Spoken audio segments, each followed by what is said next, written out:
It's 8 o'clock. Next time you serve cocktails, use G&D vermouth. G&D.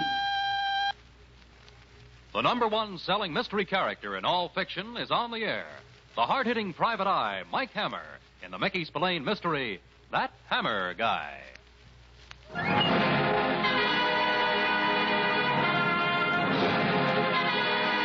The makers of Kicks, tasty, crispy corn puffs, food for action. And the makers of mild, flavorful Camels, America's most popular cigarette. And the publishers of Esquire magazine, in cooperation with the Mutual Broadcasting System, present That Hammer Guy, a new suspense series transcribed based on Mickey Spillane's fabulous Mike Hammer. More than 20 million readers have thrilled to his exciting books.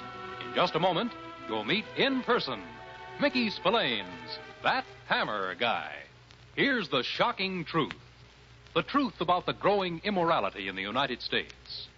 May Esquire's revealing expose, Call Girls and Fall Guys, reports that millions of Americans would end up behind prison bars if it were possible to enforce all the laws on sex. Yes, it's the truth, now told in a way you've never heard before. And it's in the current issue of Esquire. Here are the startling facts.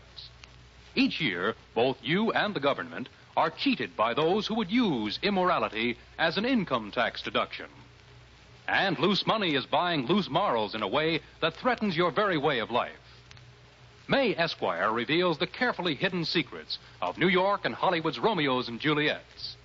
Don't miss Call Girls and Fall Guys in the May issue of Esquire, on your newsstand now.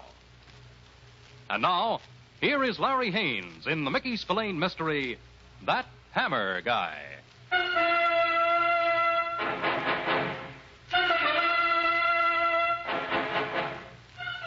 You've been prowling the town like a happy tomcat with a night full of delicatessen garbage cans. But by the time dawn rolls around, you've got that washed-out gray feeling.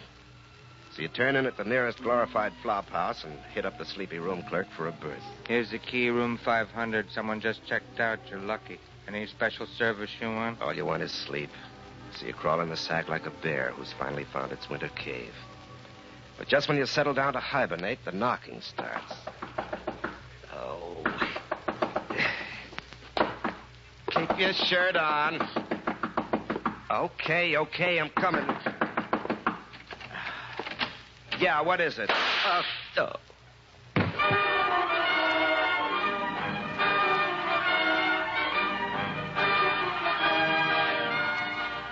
Before the world exploded into orange flashes, all you saw was a pair of old beat-up brown and white saddle shoes. The stabbing pain in your side brings you out of the whirling blackness, and you're still in the room, but on the bed now. And the unfriendly, pasty face of the desk clerk is looking down into yours. You're lucky, Hammer. It's only a flesh wound. This is luck. I'd like to know what you think misfortune is. If you're going to get yourself shot, why pick this hotel? Well, where else in town can you get a bullet through your side instead of breakfast in bed? You can't afford to be funny. Oh, well, thanks for the patch job. Does a little information come with the room service? For information, you go to a booth in the department store. I'd like to know who plugged me. You don't mind that, do you? Your clothes are hanging over the chair. You're all checked out. I asked you a question. How should I know? You fool around with dames. Things like this can happen. This wasn't a dame. You know more than I do. Why ask me? It was a guy wearing brown and white saddle shoes. That's all I know. You tell me the rest. All I can tell you is to get out of here. Well, maybe I want to stay till the doctor comes. You don't need a doctor. All right, then the cops. Look, Hammer, you don't want any trouble with cops. They ask a lot of questions. We don't want any trouble with the cops either. We got enough trouble already. I'll bet you have. Like I said, your clothes are on the chair. We need the room. For a shooting gallery. You got 10 minutes to get out. Well, I'll need more. 10 minutes or a couple of guys will be up to show you. I'll show you. Be hospitable or you'll get your neck wrapped around the bedpost. Let go. You're going to answer my questions. Let go. You're going to answer or you're going to go around with your head in a cast for a long time. All right. Oh, stop. Now, you saw the guy who shot me. No, I didn't. On upright. I swear. He must have passed through the lobby downstairs. You were the last person I saw in the lobby. Probably used the back stairs. You said somebody just checked out of the room before I took it. Who was it? I don't know his name. You got to register. He didn't sign in. He slipped me $5 to sign in. Let's try that again. Martin. Registered Frank Martin. Why didn't you want to tell me his name? He slipped me the money to keep my mouth shut. Okay, fill me in with the rest. What kind of a guy was this Frank Martin? Looked like a hayseed. Checked in 2 days ago. Stayed in his room all the time, even had his meals sent up. Why'd he leave? I don't know. He came running down the stairs like the devil was after him and went out. Went out where? Didn't leave a forwarding address. Oh, you want more of the same? No, wait. All right, keep talking. I helped him get a cab. I heard him tell the driver something. What? An address. The Hotel Fairfield, I think. You just think? Fairfield, I'm sure. That's better. No trouble. I told you we don't want any trouble here. Yeah, well, you better pray you told me the truth. Well, I did. Now, will you please get out of here? All right. But if you didn't level with me, I'll be back. And it won't be the reputation of this joint I'll hurt. It'll be you.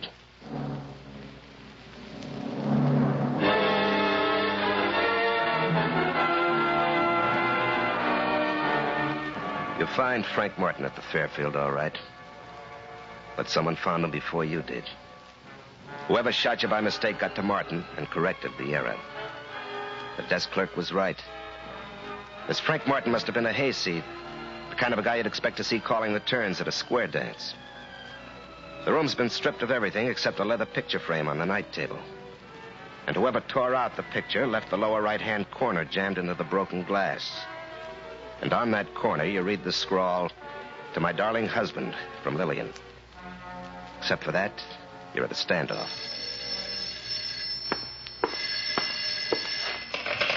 Yeah. Frankie? Yeah. This is Ella. I found out where she is, Frankie boy. You're in for a big surprise. Who? Who? You spent 2 years looking for that ever-loving wife of yours. You come here all the way from Kansas, and now that I can deliver her, you sound like it don't mean a thing. Where is she? Where is she? Say, what's the matter with you? Don't you remember our agreement? Oh, yeah, I just was anxious. Well, don't get too anxious. A bargain's a bargain, Frankie boy. You bring the $500, and you'll get the information. Mm-hmm. Bring it where? Jefferson Park in 20 minutes. Okay? Fine. I'll be under the statue of Columbus. And believe me, Frankie boy, you're going to discover a whole new world.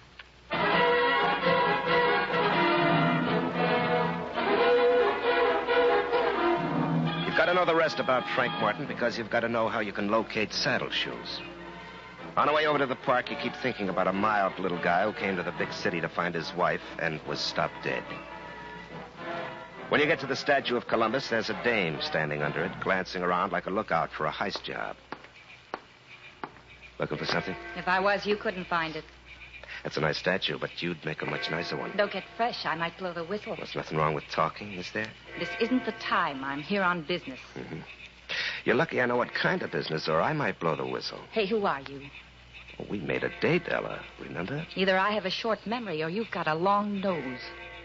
You, have some information for me. I have some information, but you're not Frank Martin. You'll have to settle for me. Where's Frank? My date's with him. He's been dead over an hour. Try again. I just talked to him 20 minutes ago. You talked to me. Too bad. About Martin? About the 500. I hate to miss a payoff like that. Well, you can tell me what you were going to tell him. Sure, I could. Well? Got the 500? No. I didn't think so. Yeah, but why let this relationship be cheapened by money? I never do anything for nothing. I didn't think so. Goodbye, soldier. Your leaf is over. Don't overrate yourself. I just hate to see people killed. It messes up our fair city's streets. Killed? What's that supposed to mean? Frankie Martin was looking for his wife, Lillian, wasn't he? So? So somebody didn't want him to find her, so he got killed. So he got killed. What's that got to do with me? You know where his wife is, don't you? All right, I do. Why should you want to know? You're no cop, are you? No, I'm no cop. But I'm curious about Lillian Martin and a guy who wears a pair of beat-up saddle shoes. I stopped one of saddle shoes' slugs for Frank Martin before the mistake was corrected. Saddle shoes, huh? Maybe I could locate them for you. Cash on the line, of course. What a wonderful friend you'd make. The only friend I have looks at me in the mirror every morning when I brush my teeth. I bet you like to think that people write books about you. I learned early in life that you get by only on a strict cash and carry basis. And I didn't read it in a book. You mind telling me how well you know Lillian Martin? Well enough to feel sorry for a husband. Now go home and lick your wounds. You look like the kind of a guy with a past that can absorb this experience. That wound of mine isn't going to get healed till I find saddle shoes and Lillian Martin. Save your strength. Even in my society, her kind is marked no good. You can easily lose your life membership in your society. You said that before. You know where she is. It'll be just as easy to kill you as it was to kill Martin. I can take care of myself. Yeah, that's what they all say before the gun goes off. Now, if you'll tell me... You still haven't got the 500. See you around. You should live so long.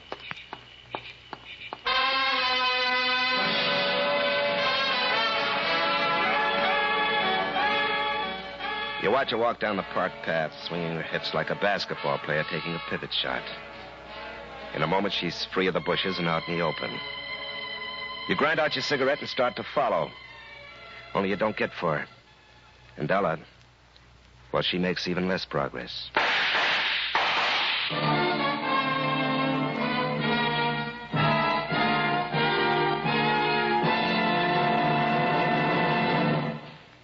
In just a moment, we'll return to That Hammer Guy. Here's a sad little song by a person who starts the day without breakfast. It's a shame to be a Nixie like me. I suffer from a lack of energy. Won't somebody tell me why I fail in everything I try? It's a shame to be a Nixie like me. People slow to catch on, hard to get started are Nixies, unlike quick-witted, fast-footed Kixies. Kixies are men of action who eat kicks, food for action. Peppy boys and girls, grown-ups too, who build breakfast around a heaping bowl of kicks, have lots of energy every morning because Kicks is an 83% energy food. Start your day with Kicks Corn Puffs. Tender, tasty, crisp. Eat Kicks, food for action. Oh, it's grand to be a Kixie like me. Always feeling full of pep and energy. Every morning I eat Kicks, so I'm never in a fix. Oh, it's grand to be a Kixie like me. And now, back to the Mickey Spillane mystery, That Hammer Guy.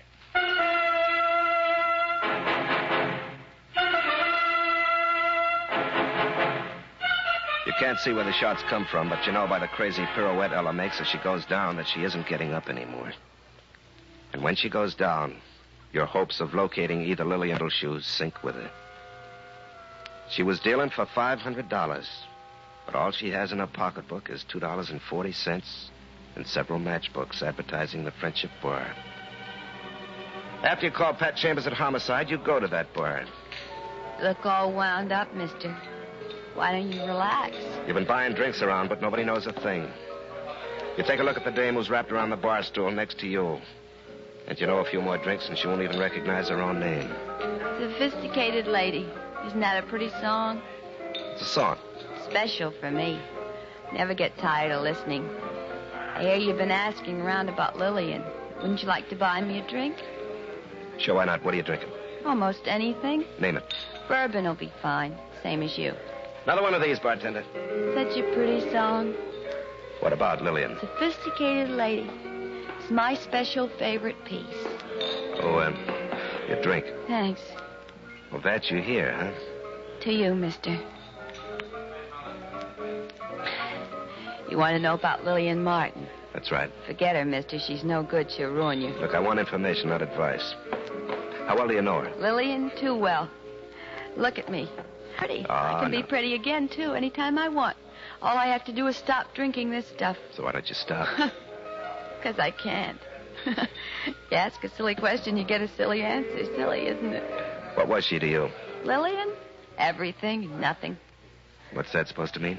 Two kinds of people in this world. One with a long story and the ones with a short story. You don't want to hear the story of my life, do you? I've got nothing but time. Well, I'm the short story type. Lillian was my friend. I gave her a place to sleep, helped her get a job, let her wear my clothes. Even introduced her to, as they say in the storybooks, the man I loved. And? And she took him away from me. You want to find her? I want to find her. Me too. Ruined me. Ruined my boyfriend. Ruined the only guy I ever loved. You ever hear such a sad short story? My name's Vera Condon. Call me Vera if you like. What about your ex-boyfriend? Is he around? Dave? Haven't seen him since she took him away. No. Well, maybe he'll come floating back. Dave?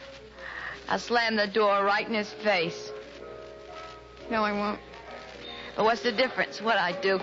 He's not coming back. Look, Vera, here's my card. If he does show, give me a ring, huh? If you happen to find out where he is, let me know. You're a nice guy. We should have met before. Things would have been different. Yeah. Things always would have been different. The days roll by as slow as glue coming out of a bottle. And with every itching ache of the healing wound in your side, you know you're going to find Lillian Martin in saddle shoes if it's the last thing you do. You try everything, look everywhere, but nothing happens. And just when you're ready to face the fact you're in a downfall with no hope for a breeze, the phone rings. Mike, this is Vera Comden. Come over to room 417, the Royalty Apartments. The door will be open. The apartments are royalty. You know they've been in exile too long. Vera's room is filthy with empty bottles and smells like old home week at a Kentucky mountain still. And she's sprawled over the bed, kicking her feet against the backboard in time to the phonograph record. Ever hear such a pretty song, Mike?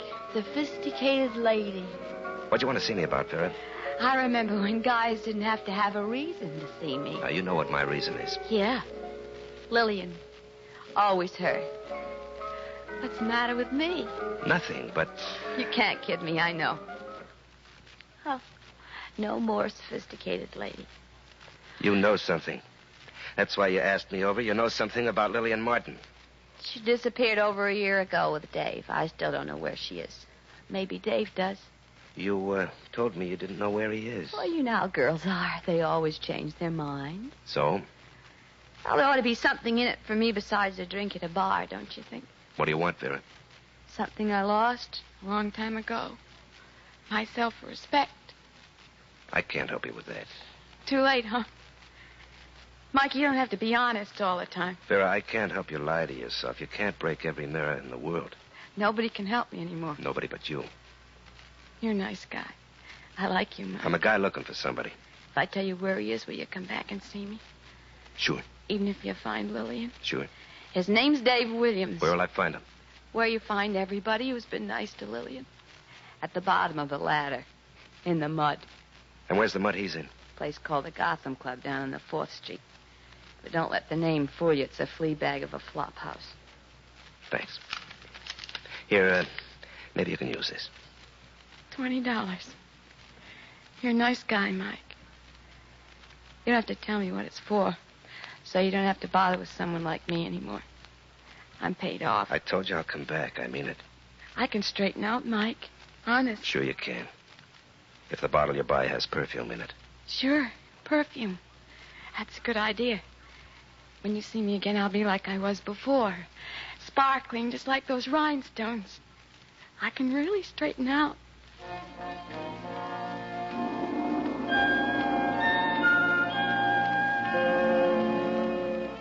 You leave Vera all hope. But you know her hope is as empty as the stock exchange on Sunday morning. You know just what kind of a bottle she's going to buy.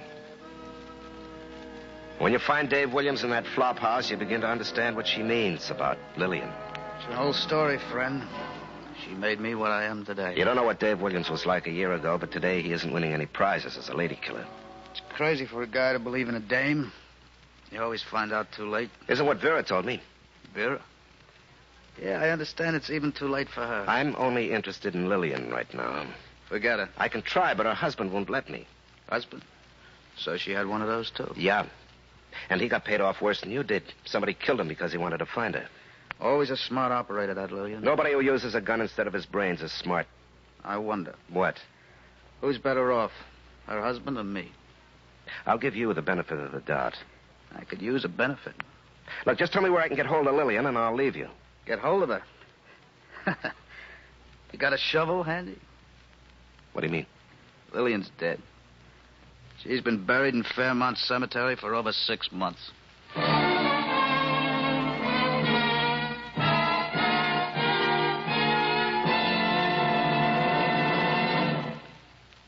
In just a moment, we'll return to That Hammer Guy.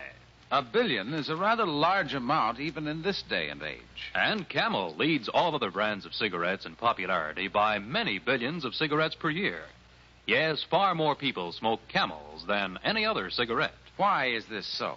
The reasons are good, sound reasons. And there's a pleasant way to find them out for yourself. Just smoke Camels and only Camels for 30 days.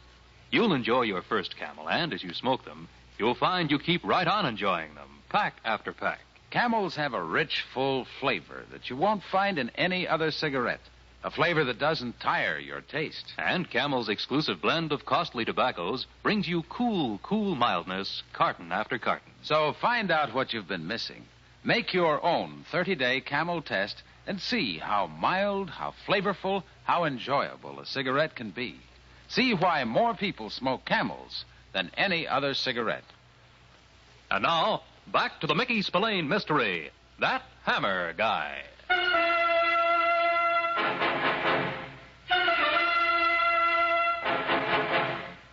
When Dave Williams tells you that Lillian Martin is dead, the news hits you like a pile driver. But right after that shock, you get the biggest crusher of them all. Just as you get up to leave, you look down at the foot of his bed. And there, peeping out at you like obscene eyes, is a pair of old, beat-up brown and white saddle shoes. You want to turn back and listen to a few of Dave's bones crack, but you hold yourself in and get out. You're waiting outside in your car when he comes out and gets into a cab. You tail him to a Tony apartment building on Park Avenue. You watch him go in, call on the house phone, and then take off. The doorman tells you his call was to the penthouse occupied by a Mr. and Mrs. Stephen Kane. Kane himself greets you at the penthouse door, shows you into the library, and answers your questions with the calm of an efficient surgeon. I'm sorry, Mr. Hammer, but I never heard of this Lillian Martin. I didn't think you did. This isn't her kind of world. I suppose we ourselves create our own kind of world. Yeah, well, sometimes you get helped along, whether you like it or not. I happen to believe that we are the masters of our own destinies. Well, maybe you're right, but it's nice to think you've got someone to blame. Just what do you mean by that? I mean the guy who called up here a few minutes ago. Nobody called here. This phone is used for my business only. Well, for him, the call might have been for pleasure. The call may have come in on the house phone. It did? You could be entirely mistaken, Mr. Hammer. Is your wife around? I don't know. What does she do, fly in and out the window? She's anything but a witch, Mr. Hammer. I didn't mean it that way. I'm sure you didn't. You're perhaps referring to her coming and going without my knowledge. Yeah, that's right, I am. She has a private entrance to her portion of the apartment. Society life is rather boring, unless you have an outside interest such as charity work. I'm afraid Helen has thrown herself completely into her hobby. I never met a husband who doesn't know where his wife is. I don't have to know. I trust my wife implicitly. But I'd still like to know about that phone call. Then why don't you ask my wife? Well, I thought you said you didn't know whether or not she was here. I was only talking in theory. I like people to know how well mated we are. Saves embarrassing talk about the difference in our ages. Mm-hmm. Would you mind calling her in? She's resting in her sitting room. You may go in, if you like.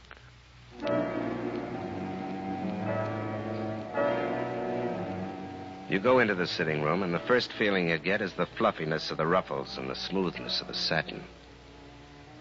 But Mrs. Helen Kane, for better or worse, is conspicuous by her absence. Then you spot a photograph on an end table. It's a shot of a beautiful, blonde, sloe-eyed dish, practically smiling the words of the autograph in the lower right-hand corner. To my darling husband, from Helen. And it's written in the same scrawl that spelled out, to my darling husband, from Lillian. Oh, Mike. I came back like I promised, Vera. Thanks. Same song, same pretty song, sophisticated lady. My song. I saw Dave Williams, Vera. Did he ask for me? No, he talked mostly about Lillian. Oh. He said she was dead. I can't say I'm sorry. But she isn't. Huh? Dead. I found her. You did? What did she say? She said, you did? What did she say? You're laughing at me, Mike. You're nothing to laugh at, Lillian. I'm not that drunk. You got the names mixed up. Mine's Vera. Sure. Vera and a lot of other things, too, including Mrs. Helen Kane. Now who's drinking too much? Look, I saw your photo in your sitting room with your autograph. Oh? Oh. I've heard of dames making themselves up, but never down, like you. And you didn't believe Dave about my death 6 months ago. I almost did, until I saw his saddle shoes under the bed. Is that a mistake? The worst kind. I was shot by a guy wearing saddle shoes. Oh? Oh. It's a pity I didn't have a chance to spend that $20 you gave me. It would have been for perfume. No perfume could kill the stink of death around you. Well, I had to do something about Frank. My new husband would have been horrified if he found out I was a bigamist. From Hayseed to Park Avenue, you worked your way up the ladder, didn't you? Girl's got a right to live. So did Frank Martin. So that dame who was killed in Park Avenue. All she wanted was $500. She wanted much more from me. What does Dave Williams want from you? All the money he can get. But I don't mind giving it to him. Nice guy, Dave. I'm satisfied. Sure, as long as your husband doesn't find out. She's old, and he doesn't ask questions. He's glad to have me around. On my terms. He's not going to have you around anymore, Vera, or Lillian, or Helen. By the way, which is it, really? Pick anyone, Mike. Any name you call me's all right. Now, you wouldn't like the name I've got picked out for you. Mike. You're thinking of a price. Everybody's got one. Well, this is one time I haven't. You should have believed Dave. Doesn't make any difference now. Doesn't it? Oh? Why did you wait till now to get out that gun? I thought it wouldn't be necessary. Yeah, but it is, huh? Very. You'll never use it. You think I came here alone? I think you're bluffing. Wait and see. Sorry, I can't.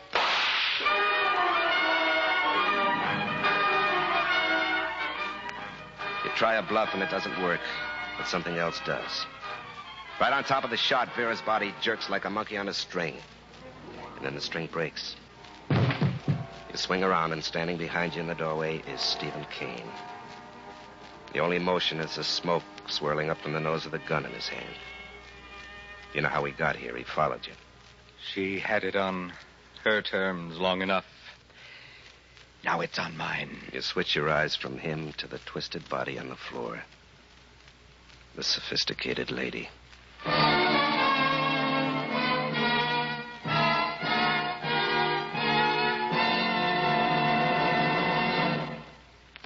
The fight against cancer commands our deepest concern. This disease can strike anyone, and it will strike 1 in 5 of us. However, it is a heartening fact that progress is being made against cancer. The gains made through the research, education, and service programs must continue, but need our united support. Because of the serious nature of the problem and the way each of us may be personally affected, it is important that your response equals the urgency of the challenge. Since cancer can strike anyone, everyone should take proper protective measures. Have regular physical examinations and learn the 7 danger signals. For free literature on these 7 danger signals, contact your local unit of the American Cancer Society. Education alone could save 70,000 lives annually, which are lost only because treatment is begun too late. Don't fail to do your share in fighting mankind's most dread disease. Cancer strikes 1 in 5. Strike back.